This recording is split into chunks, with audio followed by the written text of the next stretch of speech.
امام اعظم ابو حنیفہ علیہ رحمہ فرماتے ہیں کوئی شخص کوئی کلمہ بولے اور اس میں 99 احتمال کفر کے ہوں اور ایک احتمال ایمان کا ہو، اور اس نے واضح نہ کیا ہو کہ میری مراد کیا ہے، تو صرف احتمال پایا جا رہا ہو، تو اس کے ایمان والے احتمال کو ترجیح دی جائے گی کہ ہو سکتا ہے اس کا مفہوم یہ ہو، اس کو ضرور کافر کر کے آپ نے مارنا ہے۔ تو یہ جلد باز مفتی جو ہوتے ہیں، بلکہ وہ آج کل اصطلاح چلتی ہے فیس بک کی مفتی اور نابالغ مفتی، فتوے کو بھی کم از کم کوئی پختہ عمر آدمی ہو تو وہ فتویٰ دینا شروع کرے۔ یہ اتنے جو ہے وہ جو فتویٰ دینا شروع کر دیتے ہیں، پھر ان کے فتوے کی مشین گن ایسے چلتی ہے کہ پھر کسی کو معافی نہیں کرتا۔ یہ بھی غلو ہے، یعنی صحیح فتوے کو بھی قبول نہ کرنا یہ بھی غلو ہے۔ اور دوسرا یہ ہے کہ بس تم فتویٰ دینے پہ تلو اور دیکھو نہ کہ وہ کیا کہہ رہا ہے اور ایک دم فتویٰ جڑ دو، تو یہ بھی غلو ہے۔ تو فتویٰ یہ شریعت اسلامیہ کا ضابطہ ہے، مفتی شریعت نے بٹھائے ہوئے ہیں۔ حضور کے زمانے میں اور حضور علیہ السلام کے بعد باقاعدہ صحابہ مسائل بیان کرتے تھے، فتویٰ دیا کرتے تھے، لیکن حضرت صدیق اکبر رضی اللہ تعالیٰ عنہ کا زمانہ آپ دیکھیے، آپ نے 7-8 لوگوں کے علاوہ کسی کو جو ہے وہ اجازت نہیں دی تھی کہ وہ فتویٰ دے۔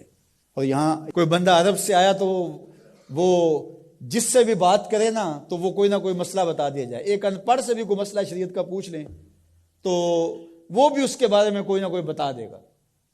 اور اسی طرح کوئی مرض ہو، وہ آج کل وہ کرونا وائرس چل رہا ہے نا، تو اس کے اتنے علاج آگے ہیں کہ ابھی تک جو دنیا کے ماہرین بیٹھے ہیں سر جوڑ کے، ان کو بھی نہیں پتا جو علاج یہاں موجود ہیں۔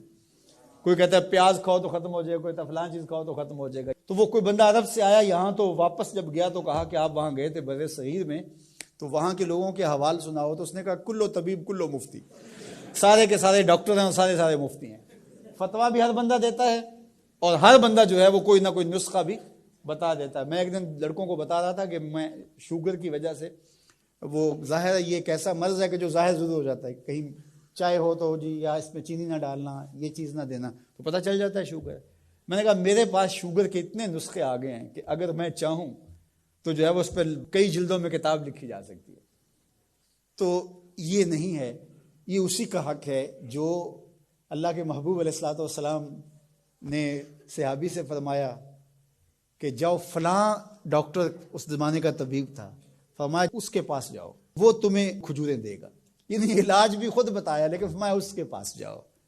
اللہ اکبر، یہ میرے حضور نے راہ عمل دیا۔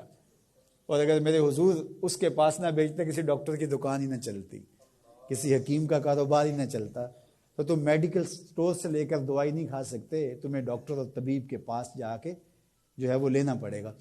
تو یہ فتویٰ بازی اور فتویٰ یہ دو الگ الگ چیزیں ہیں۔ یعنی ایک طبقہ وہ ہے کہ جو اس غلو میں آ جاتا ہے کہ کسی کی زبان سے کوئی بات نکلی نہیں ہے، اس کا مفہوم بھی واضح نہیں ہوتا تو اس پہ فتویٰ دے دیتے ہیں۔ اور دوسرا طبقہ یہ ہے کہ وہ صحیح فتوے کو بھی رد کر دیتے ہیں، یعنی وہ کہتے ہیں چھوڑو جی یہ فتویٰ بازی ہے، وہ فتویٰ بازی کہہ کے شریعت کا کوئی پھر مسئلہ نہیں بتا سکتا، پھر مفتی ہوتا ہے کس لیے ہے؟ تو مفتی کا تو کام فتویٰ دینا ہے، جہاں غلطی ہوگی تو وہ بولے گا کہ یہ غلطی ہوئی ہے، اس کی اصلاح کی جائے۔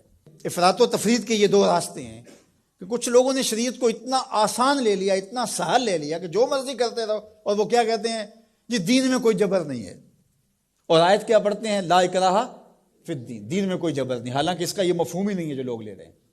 اس کا مفہوم یہ ہے، قرآن کی پوری آیت پڑھیں، لا اکراہ فی الدین قد تبین الرشد من الغی، کہ حق اور باطل واضح ہو گیا، یہ کفر ہے یہ اسلام ہے، تو جب واضح ہو گیا تو کوئی جبر نہیں، کوئی اسلام لانا چاہتا ہے تو لے آئے۔ بندوق رکھ کے کسی کی گردن پہ یا تلوار رکھ کے نہیں کہا جائے گا کہ تو کلمہ پڑھ ورنہ تجھے کاٹ دوں گا، یعنی جبرن کسی کو مسلمان نہیں کیا جائے گا۔ قد تبین الرشد من الغی، حق اور باطل کے راستے واضح ہو گئے۔ لیکن اس کا یہ مفہوم لوگوں نے لے لیا کہ دین میں کوئی جبر نہیں ہے، مطلب کیا کہ جو مرضی کرتا پھرے۔ میاں جب تم اسلام لے آئے ہو تو پھر اسلام کی پابندیاں تو تمہیں قبول کرنی پڑیں گی۔ تم کسی بھی ملک میں جاتے ہو تو اس کے قوانین کیا تم وہاں فالو نہیں کرتے ہو؟ اگر نہیں کرو گے تو چالان ہوگا یا نہیں ہوگا؟ جب آپ نہیں گئے تھے تو آپ پابند نہیں تھے، آپ کسی کالج میں، یونیورسٹی میں، کسی ادارے میں آپ داخلہ ہی نہیں لیتے تو آپ کو کوئی پوچھے گا ہی نہیں۔ جب داخلہ لے لیا تو پھر اگر لیٹ آئے تو پھر بھی سرزنش ہوگی، وقت سے پہلے چلے گئے پھر بھی پکڑ ہوگی، اس لیے کہ اب تم داخل ہو۔